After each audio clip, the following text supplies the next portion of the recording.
Hotel में काम करते थे, सुपरवाइजर थे। बहुत सा दिक्कत हो गया तो क्या करें, ये छोटा सा स्टोर लगाकर चाय बेचने लगे। ये जो 10 लाख नौकरी 20 लाख नौकरी का बात हो रहा है, ये हो रहा है, मिलेगा तब ना सर। पढ़ाई करते हैं लेकिन जॉब की तलाश में है, जॉब नहीं मिल रहा है। और सरकार बनने के बाद ही मतलब फैसला होगा कि वो कितना करते हैं। डब्बा फैक्ट्री में काम करते थे, प्लास्टिक बनता था। तुमको लगता है यहाँ अपना रोजगार चला पाओगे? नहीं, क्यों? क्योंकि यहाँ पर कुछ है ही नहीं है। क्या करेंगे, मजदूरी करेंगे, ईटा पत्थर ढोएंगे तभी तो खाएंगे। ग्रेजुएशन अगर हम 6 साल में करेंगे, उसके आगे हम कुछ पढ़ाई कर पाएंगे क्या? यहाँ हम लोग कपड़े में नंगे भिखमंगे खड़े हैं, नंगे भिखमंगे। जींस टी शर्ट जनाता होगा लेकिन ये भी कर्जा का है। मेन लिस्ट में होने के बावजूद हमारी कोई ज्वाइनिंग नहीं हुई सर। हमें समझ में नहीं आ रहा कि हम क्या करें, किसका सहारा लें। हमें बचा लीजिए सर, हम मजबूर हो जा रहे हैं सर आत्महत्या करने को। हम लोग गरीब फैमिली से बिलोंग करते हैं सर, प्लीज सर।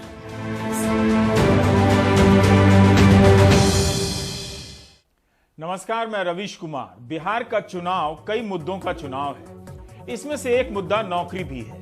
क्या मुद्दा बनने से सरकारी भर्ती की प्रक्रिया बेहतर हुई है या हो जाएगी? क्योंकि मुद्दा तो यह कब से है। इसी 17 सितंबर को सरकारी भर्तियों के सताए लाखों नौजवानों ने राष्ट्रीय बेरोजगार दिवस मनाया था। इसके बाद भी रेलवे उन नौजवानों को नियुक्ति पत्र टुकड़ों टुकड़ों में दे रही है, जो 1 साल पहले पास हो चुके हैं। रेलवे ने फरवरी 2018 में जो भर्तियां निकाली थी, उसकी नियुक्ति की प्रक्रिया अभी तक पूरी नहीं हुई है। सिर्फ बिहार ही नहीं, अन्य राज्यों के नौजवान नियुक्ति और ट्रेनिंग शुरू होने का इंतजार कर रहे हैं। कई बार लगता है कि भर्तियां नौकरी देने के लिए नहीं निकाली जाती हैं। परीक्षा और रिजल्ट और नियुक्ति के चक्कर में 4-5 साल उलझाने के लिए निकाली जाती हैं, ताकि नौजवान किसी लायक न बचे और इतने दिनों तक उसे वेतन न देना पड़े। आखिर यह कौन सी परीक्षा है जो 3 महीनों में पूरी नहीं हो सकती? गोरखपुर मंडल से नौजवानों ने लिखा है कि कई मंडलों में बहाली हो गई है, लेकिन जूनियर इंजीनियर की भर्ती के लिए उन्हें बार बार अलग अलग जवाब दिए जा रहे हैं। कोलकाता, रांची और मालदा जोन से, रेलवे के जोन से कई सारे पत्र आए हैं कि ज्वाइनिंग नहीं हो रही है टेक्नीशियन के पद पर। ऐसे ही एक पत्र को पढ़ना चाहता हूं ताकि आप जान सकें कि यह परीक्षा कब शुरू हुई और अभी इसकी क्या स्थिति है और लिखने वाले की मानसिक स्थिति क्या है। एक नौजवान लिख रहा है कि मैं रेलवे के द्वारा चयनित बेरोजगार हूं। रेलवे ने फरवरी 2018 में सहायक लोको पायलट और टेक्नीशियन के लिए 63,000 भर्तियां निकाली थी। इसी के लिए 5 चरणों में परीक्षाएं भी हुई। अगस्त 2018 से अप्रैल 2019 के बीच फिर दस्तावेजों की जांच हुई, फिर मेडिकल जांच हुई। अगस्त 2019 तक रिजल्ट आ गया। नवंबर 2019 में रेलवे भर्ती बोर्ड मालदा ने मेरिट लिस्ट जारी कर दी। सारे दस्तावेजों के साथ नियुक्ति के लिए सूचियां रेलवे के दक्षिण पूर्वी मुख्यालय को भेज दी गईं, जो कोलकाता के गार्डन रीच में है। 6 महीने बीत जाने के बाद भी आद्रा डिवीजन के 228 टेक्नीशियन को नियुक्ति पत्र नहीं दिया जा रहा है। खड़गपुर डिवीजन में ज्वाइनिंग हो चुकी है जबकि, लेकिन आद्रा और चक्रधरपुर के कई उम्मीदवारों की ज्वाइनिंग नहीं हुई है। जब हम आद्रा डिवीजन गए, ये छात्र लिख रहा है, तो कहा गया कि यहां तो वैकेंसी नहीं है, इसलिए आपके नामों की सूची फिर से मुख्यालय भेजी जा रही है। मुख्यालय ने एक बार फिर से उन्हीं डिवीजन में नामों की सूची भेज दी है। इस बीच हम लोगों ने रेलवे चेयरमैन विनोद कुमार यादव जी तक अपनी बात पहुंचाई कि हम लोगों की ज्वाइनिंग नहीं हो रही है, तो उन्होंने बताया कि दिसंबर 2020 तक हमारी नियुक्तियां हो जाएंगी। अब डिवीजन की तरफ से कहा जा रहा है कि मार्च 2021 में नियुक्ति होगी। डिवीजन की तरफ से अलग अलग तारीख बताई जाती है। रेलवे हमारे जीवन के साथ क्यों खेल रहा है? हमारा शोषण क्यों हो रहा है? हम लोगों का मानसिक संतुलन बिगड़ गया है। तो इस पत्र से पता चलता है, जैसा कि लिखा गया है, कोलकाता स्थित रेलवे के दक्षिण पूर्वी मुख्यालय से मेरिट लिस्ट बनाकर आद्रा और चक्रधरपुर डिवीजन में भेज दी जाती है और उनसे कहा जाता है वहां जाकर ज्वाइन करें। जब नौजवान आद्रा और चक्रधरपुर जाते हैं या पता करते हैं, तो कहा जाता है कि यहां वैकेंसी नहीं है। वो लिस्ट तो फिर से दक्षिण पूर्वी मुख्यालय भेज दी गई है। वो कहते हैं कि अब जो नियुक्ति पत्र जो है वह उस पर हम लोग काम कर रहे हैं और जो है एंटीसिपेटेड वैकेंसी है। तो हम लोगों ने कहा कि सर एंटीसिपेटेड वैकेंसी क्या होता है? तो बोले कि हमारे जितने भी कर्मचारी रिटायर कर रहे हैं उनके बाद आप लोगों को नियुक्ति पत्र भेजा जाएगा। जो 2022 मार्च 2022 तक जो है एंटीसिपेटेड वैकेंसी में भी नहीं पूर रही है। सर हम मजबूर हो चुके हैं सर, हम कहाँ जाएं क्या करें हमें पता नहीं। हम इतना प्रताड़ित हो चुके हैं रेलवे के द्वारा कि हमारे आसपास के जितने भी भाई बंधु हैं साथी हैं सबकी ज्वाइनिंग हो गई। सबसे बड़ी दुख की बात तो ये है कि हमारे बाद वाले जो वेटिंग लिस्ट के हैं उन बंदों की सिलेक्शन हो गई, ज्वाइनिंग हुए 2-3 महीने हो गए, लेकिन हम मेन लिस्ट में रहने के बावजूद हमारी कोई सुनवाई नहीं है सर। सर प्लीज़ हमें बचा लीजिए सर, हम मजबूर हो जा रहे हैं सर आत्महत्या करने को। हम लोग गरीब फैमिली से बिलोंग करते sir. Please sir, please save us sir. कहां तो नियुक्ति की प्रक्रिया 2019 में ही खत्म हो जानी चाहिए थी, मगर अब 2021 की तारीख दी जा रही है। कई जगहों पर नियुक्तियां हुई हैं, वो भी काफी धक्का देने के बाद।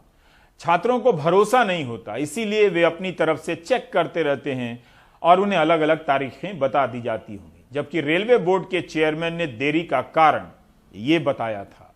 ये जो हमारा रिक्रूटमेंट का प्रोसेस है, इसमें समय लगता है, लोगों को एग्जाम देना पड़ता है, तो इसलिए जब भी हम ये रिक्रूटमेंट करते हैं अगले 1 साल तक की वैकेंसी वर्कआउट करके एंटीसिपेटेड वैकेंसी कितनी रिटायरमेंट्स हैं ये सारा हम कैलकुलेट करते हैं और वो एंटीसिपेटेड वैकेंसी कैलकुलेट करके हम ये रिक्रूटमेंट करते हैं। ये जो हमने रिक्रूटमेंट किया इसमें दिसंबर 20, आज हम जून 2020 में है, दिसंबर 2020 तक की वैकेंसी को लेके हमने सर्कुलेट किया था और इसमें जो पैनल हमने अप्रूव किया था वो 56,378 और आपके माध्यम से ये सबको बताना चाहता हूं कि जो वैकेंसी सर्कुलेट हुई थी 64,371 उतनी वैकेंसी फिलअप होगी। तो ये रेलवे बोर्ड के चेयरमैन का बयान है, थोड़ा पुराना है मगर है इसी साल का। बता रहे हैं कि कोई कब रिटायर होगा इसका अनुमान लगाया जाता है और तब वैकेंसी निकाली जाती है। इस हिसाब से भी देरी नहीं होनी चाहिए। नियुक्ति पत्र देकर उसकी ट्रेनिंग पूरी हो सकती थी। इसके लिए रिजल्ट निकलने के 1 से 1.5 साल का इंतजार क्यों कराया गया? इन जवाबों में टाल मटोल ज्यादा नजर आ रहा है।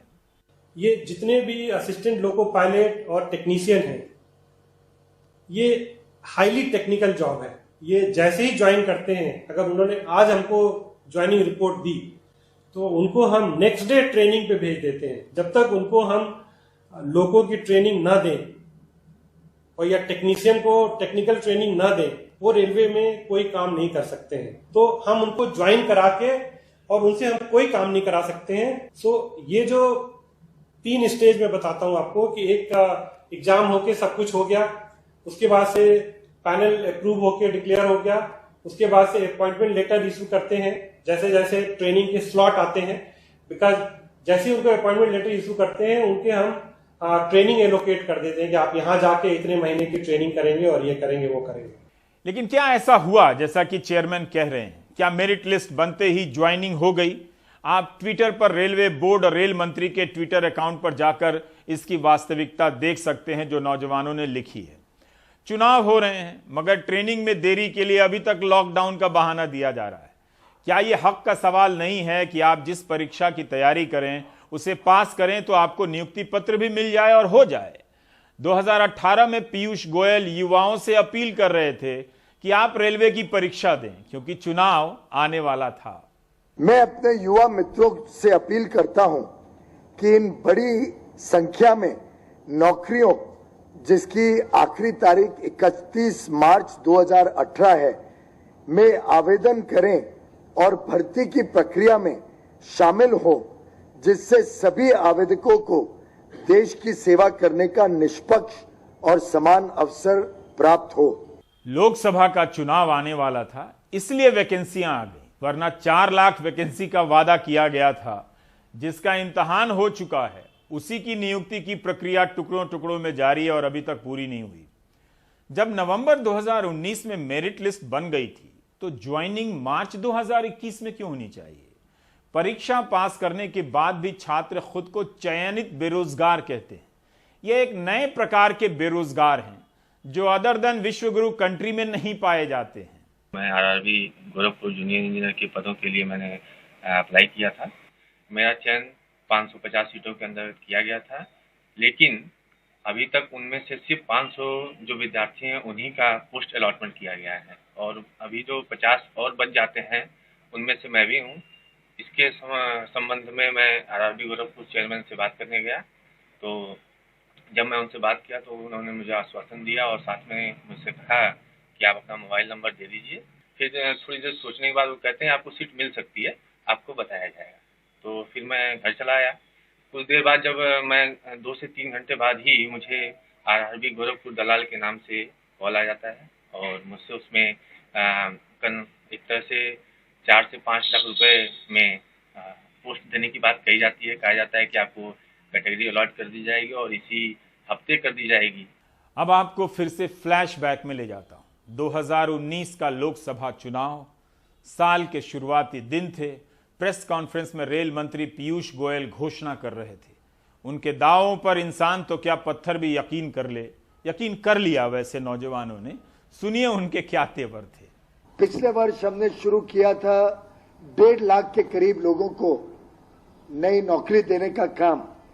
उसके बावजूद आज भी लगभग 1.25 लाख 1,32,000 लोगों की रिक्वायरमेंट रेलवे में है और इसके अलावा अगले 2 वर्ष का जब आकलन लेते हैं तो लगभग 1 लाख लोग अगले 2 वर्ष में रिटायर होने का अनुमानित आंकड़ा है। तो यानी अंदाजन 2.5 लाख 2.25 से 2.5 लाख लोगों को और अधिक मौका मिले और 1.5 लाख की भर्ती का काम ऑलरेडी चल रहा है, तो एक प्रकार से 4 लाख नई नौकरियां रेलवे अकेले देने जा रहा है, जिसमें 1.5 लाख की तो प्रोसेस बहुत आगे बढ़ चुकी है। लगभग 2-2.5 महीने में पूरा प्रोसेस भी खत्म हो जाएगा। 1.5 लाख नौकरियों की प्रक्रिया 2 से 2.5 महीने में पूरी हो जाएगी, ये कह रहे थे पीयूष गोयल साहब। नहीं हुई। यही नहीं, तब उन्होंने कहा कि 4 लाख रेलवे नौकरियां देने जा रही है। पूछ सकते हैं कि क्या 4 लाख नौकरियां दी गई? यही नहीं, फरवरी 2019 में रेलवे ने एनटीपीसी के लिए कैटेगरी है 35,000 पदों का विज्ञापन निकाला। फॉर्म भरने के बाद छात्र कह रहे हैं कि अता पता नहीं परीक्षा का। ट्विटर पर आंदोलन चला रहे हैं, मेरे इनबॉक्स को मैसेज से भर रहे हैं। अब जाकर रेलवे ने कहा है कि 15 दिसंबर तक परीक्षा होगी भी कि नहीं किसी को पता नहीं। बिहार का चुनाव बीत जाएगा तो कौन पूछता है, देखेंगे। आप ऐसे देखिए, पूरा 2019 बीत गया, पूरा 2020 बीत गया, तब परीक्षा शुरू होने की बात हो रही है। 2024 तक पूरी हो जाए एनटीपीसी की यह परीक्षा तो गनीमत समझिएगा। हमारे रेल मंत्री जी ने शुरू में कहा कि हम 1.5 लाख पद भरने का काम करेंगे। अंत में पिछले वर्ष जो है वो करीब 86,000 लोगों को भरा जा सका। अभी दिसंबर से फिर इम्तहान होने वाले हैं 1,30,000 पोस्टों के अगेंस्ट में। हमें लगता है कि वो पोस्टें भरने में 1 साल से कम नहीं लगेगा और आज की तारीख में 2.5 लाख से ऊपर पद फिर खाली हो गए हैं। इसका सबसे बड़ा कारण यह है कि रेलवे में प्रतिवर्ष 50,000 लोग रिटायर हो रहे हैं और दूसरी बात यह है कि तमाम लोग रिक्रूटमेंट के बाद रेलवे को ज्वाइन नहीं करते हैं। जिन लोगों को ज्वाइन नहीं करना होता है उसके लिए जो है वो एक्स्ट्रा लोगों को लेने का प्रावधान होना चाहिए। वो अभी तक रेलवे रिक्रूटमेंट बोर्ड और रेलवे रिक्रूटमेंट सेल्स ने जारी नहीं किया है। रेल मंत्री पीयूष गोयल से मुलाकात हो तो जरा याद दिला दीजिएगा। बहुत सारे उनके पास काम होते हैं, ये काम कोई भी भूल सकता है। नौजवानों का क्या है, व्हाट्सएप यूनिवर्सिटी में नेहरू के मुसलमान वाला मीम कुछ और साल देख लेंगे, जब बर्बादी होना है तो 4 साल और मीम देख लीजिए। इस बीच रेलवे में एक और नया मसला आया है।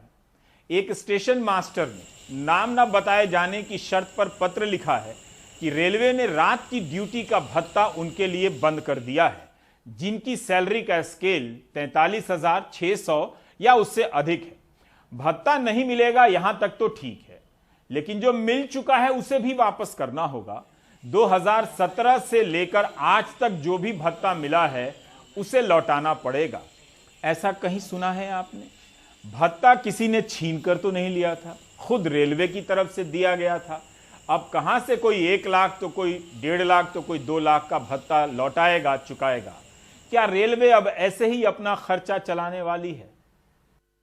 तमाम लोग जो 4200 के ग्रेड पे के ऊपर काम करने वाले लोग हैं, 4200 पे काम करने वाले लोग हैं, जिनका 43,600 हो जाएगा, उनको रात्रि ड्यूटी भत्ता बंद कर दिया जाएगा, लेकिन उनसे ड्यूटी रात में ली जाएगी, जो कि गजेंद्र गडकरी कमीशन की सिफारिशों के खिलाफ है और ये प्रकृति के नियमों के भी खिलाफ है। हमारे पास कम से कम 3 लाख ऐसे लोग हैं जो रात को ड्यूटी करते हैं हर मौके पर, और वो जो ड्यूटी करते हैं उनको रात्रि ड्यूटी भत्ता किसी भी हालत में बंद नहीं किया जाना चाहिए। इस आदेश में एक और सोने पर सुहागा ये हुआ है कि इसमें जो है वो आदेश तो निकाले सितंबर 2020 में, लेकिन उसको लागू कर दिया 1 जुलाई 2017 से। अब उसका असर ये हो रहा है कि तमाम लोगों की 3-3 लाख 2.5 लाख की जो है वो रिकवरी आ रही है, कटौती बन रही है। एक तरफ सुप्रीम कोर्ट कह रहा है, एक तरफ उन लोगों ने ड्यूटियां की हैं तब आपने उनको पेमेंट किया है, आपने ऑर्डर अब निकाले तो फिर रिकवरी का आदेश क्यों? अब थोड़ा उन नौजवानों की भी सुनते हैं जो बिहार में आज मतदान के लिए निकले थे। सरकारी नौकरियों को लेकर उनके अनुभवों को आप जरूर सुनिए। कम से कम 6 साल में डिग्रियां मिलती हैं। कैसे? क्योंकि एग्जाम्स डिले होते हैं, सेमेस्टर्स का अभी करंट में आप देख लीजिए कि पिछला 2-3 सेमेस्टर पीछे चल रहा है। अदर यूनिवर्सिटी में अभी ग्रेजुएट हो चुके होंगे लोग, यहाँ पे 2 साल पीछे चल रहे होंगे। मगध यूनिवर्सिटी, मिथिला यूनिवर्सिटी, सारी यूनिवर्सिटी, बिहार की यूनिवर्सिटी, सारी यूनिवर्सिटियाँ का यही हाल है।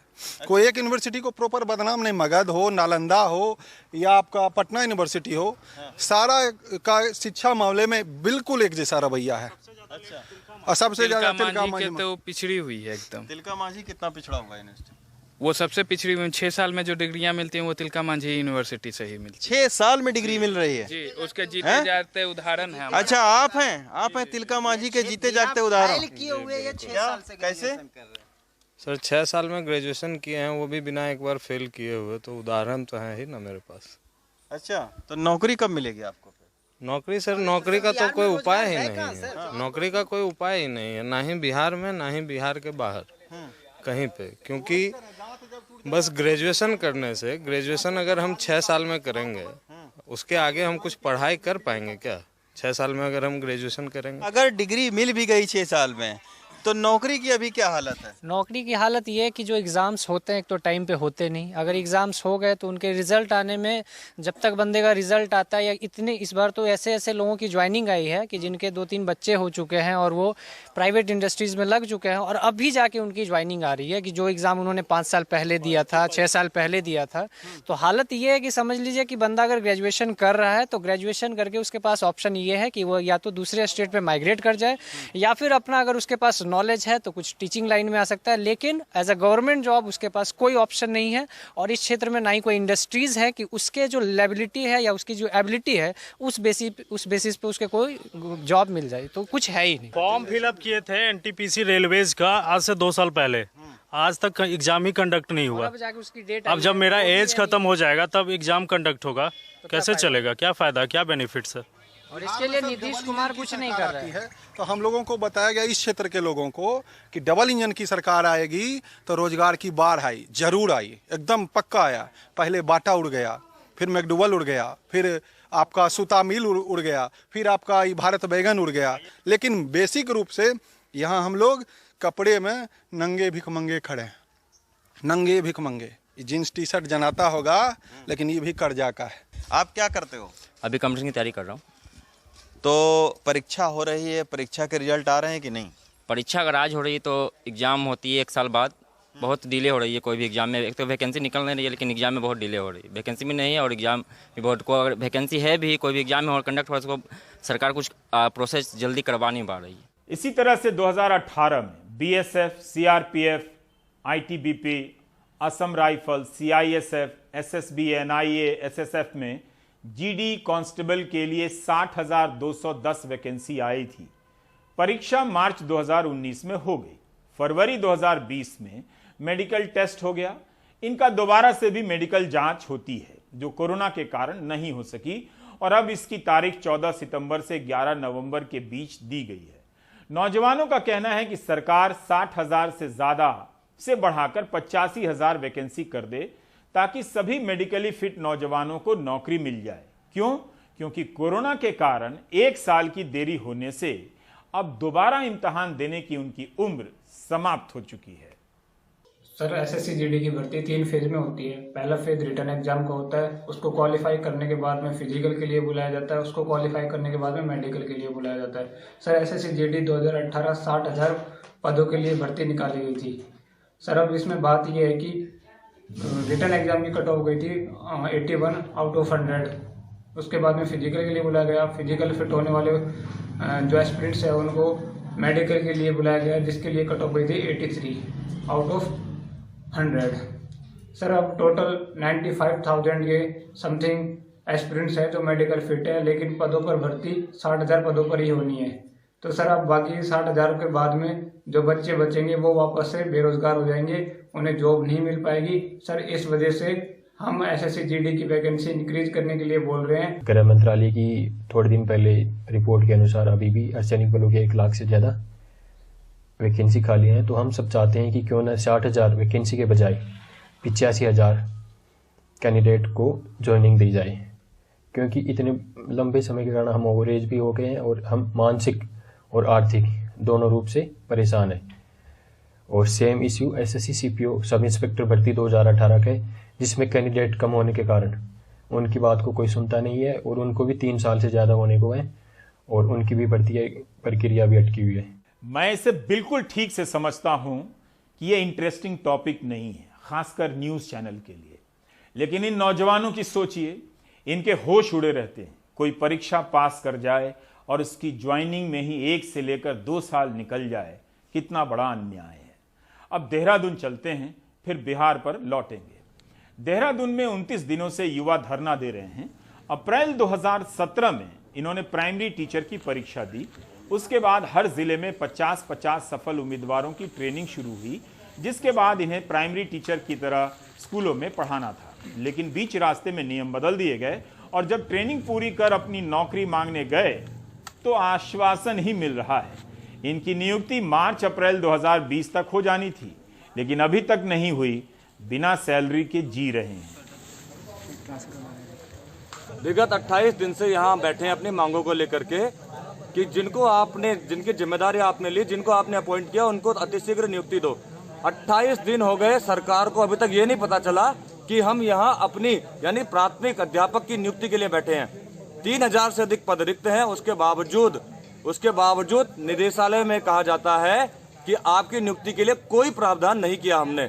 ये बड़ा हास्यास्पद है कि दिन रात हम यहाँ पर बैठे हैं, पूरी रात काली कर दी हमने यहाँ बैठे बैठे, और हमें पूछने वाला कोई नहीं है। और कहाँ बैठे हम? उसी निदेशालय के बाहर, जिसको अंदर नीतियां तय करनी है। इतनी मार्मिकता और इतनी दया भाव उनके अंदर नहीं है कि यहाँ आकर हमसे ये कह पाए कि तुम्हारी नियुक्ति हम कब तक करने वाले हैं, और ना शासन को हमारी पड़ी है। इसलिए सरकारी भर्तियों का सवाल बिहार के चुनावी हफ्तों तक सीमित मत रखिए। बेशक सरकारें जिद में हैं कि युवाओं को ऐसे ही तड़पाएंगे तो उनकी मर्जी। प्राइम टाइम का ये एंकर भी जिद पर है, लेकिन उनके मैसेज पढ़कर वाकई दुख होता है।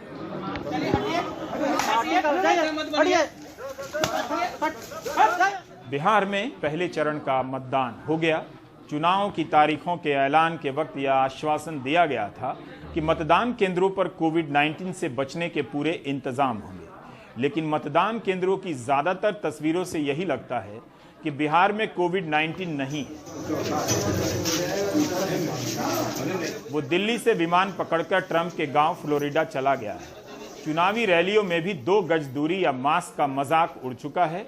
एक तरफ दिल्ली में मास्क ना पहनने पर 500 का चालान कट रहा है, अहमदाबाद में 1000 रुपए का, तो दूसरी तरफ बिहार में कोई पूछने वाला नहीं कि मास्क क्यों नहीं पहने, वोट नहीं मिलेगा।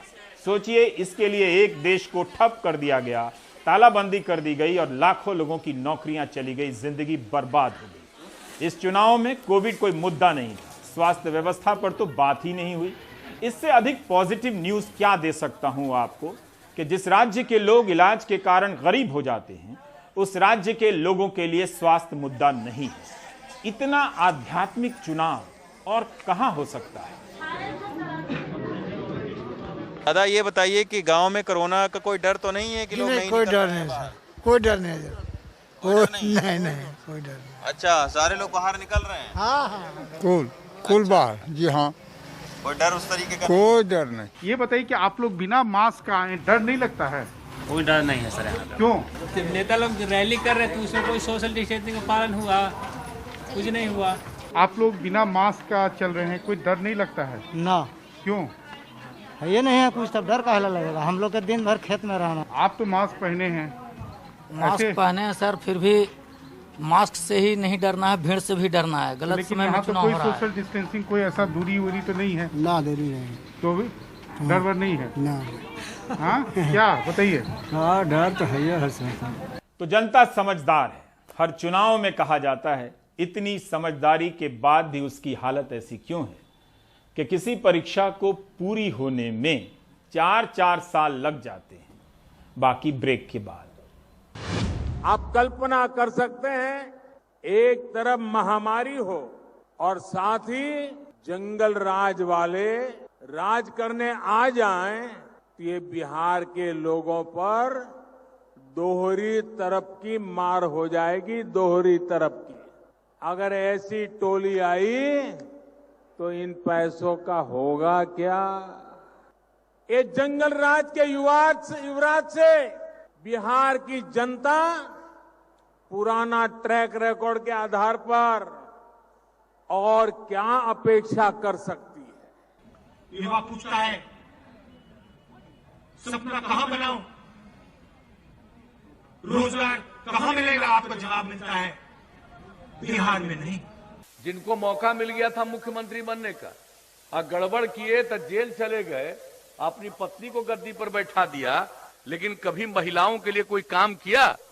तो सरकारी नौकरी चाहिए तो नीतीश जी का विदाई कीजिए, और 10 तारीख को उनका विदाई, और 10 तारीख के बाद 10 लाख लोगों को रोजगार मिलना शुरू हो जाएगा, प्रक्रिया शुरू कर दी जाएगी।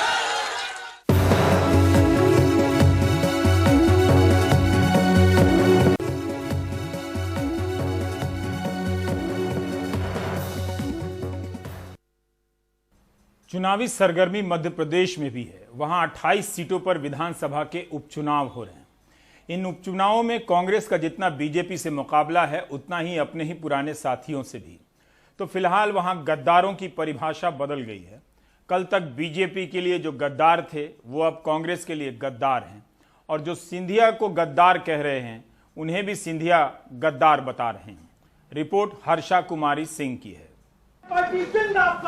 मध्य प्रदेश के पूर्व मुख्यमंत्री कमलनाथ अपने जीवन की सबसे अहम लड़ाई लड़ रहे हैं। उनके निशाने पे सिर्फ शिवराज सिंह चौहान ही नहीं, ज्योतिरादित्य सिंधिया भी हैं, जो अपने साथ 2 दर्जन से ज्यादा विधायक ले गए और उनकी सरकार साल भर भी नहीं चल पाई।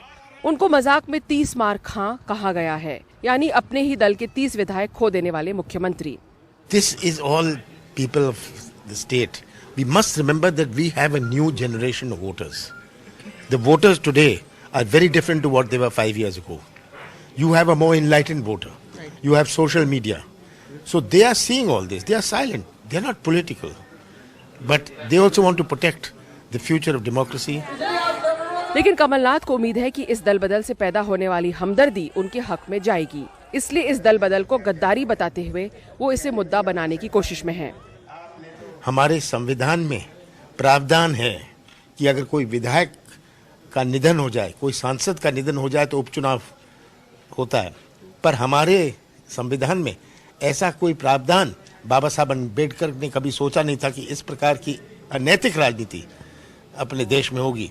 ऐसा कोई प्रावधान नहीं है जहां सौदेबाजी से ये चुनाव होने की आवश्यकता हो। लेकिन गद्दारी के इस मुहावरे को मुख्यमंत्री शिवराज सिंह चौहान और ज्योतिरादित्य सिंधिया एक नया अर्थ देते हैं। उनका आरोप है कि कमलनाथ की सरकार ने अपने भ्रष्टाचार की वजह से जनता से गद्दारी की है। अरे हम कमलनाथ थोड़ी हैं कि ढेला ना दें कभी विकास के लिए। पिछले मुख्यमंत्री कहते थे कि पैसा नहीं है, और कई बार वो ये भी कह देते थे कि मामा खजाना खाली कर दिया है। हमने कहा औरंगजेब का खजाना थोड़ी जो कोई खाली कर जाए। सरकार बनने के बाद 15 महीने में इन्होंने एक भ्रष्टाचार का सरकार बनाया, एक ऐसा सरकार बनाया जहां केवल नोटों के आधार पर काम होता था। वल्लभ भवन को भ्रष्टाचार का अड्डा बना के छोड़ दिया। उधर गद्दारी के इस आरोप प्रत्यारोप का एक और एंगल है। कांग्रेस अब सिंधियाओं के पुराने इतिहास की ओर इशारा कर रहे हैं। उसका दावा है कि ग्वालियर क्षेत्र में सिंधिया एक भी सीट नहीं निकाल पाएंगे। 10 तारीख को जो नतीजे निकलेंगे, तो ग्वालियर जनपद में 16 सीटें हैं, 28 में से 16। यदि एक सीट वो सिंधिया जीत जाए तो मैं राजनीति कभी नहीं करूंगा। मंगलवार को सचिन पायलट भी कांग्रेस उम्मीदवारों के प्रचार के लिए मध्य प्रदेश पहुंचे, लेकिन सचिन ने कहा वो कांग्रेस उम्मीदवारों की जीत के लिए कोई कसर नहीं छोड़ेंगे। 3 नवंबर को जो मध्य प्रदेश में वोट डलेगा, असल में वो सिर्फ उपचुनाव ही नहीं बल्कि पूरी सरकार की किस्मत तय करेगा। साथ ही कमलनाथ की कांग्रेस में और ज्योतिरादित्य की हैसियत बीजेपी में भी तय करेगा। शिवराज सिंह ने जो तख्ता पलट किया है, क्या वो मतदाताओं के गले उतरा है या नहीं, उसका भी फैसला 3 नवंबर को होगा। ग्वालियर से रिजवान खान के साथ हर्षा कुमारी सिंह, NDTV इंडिया।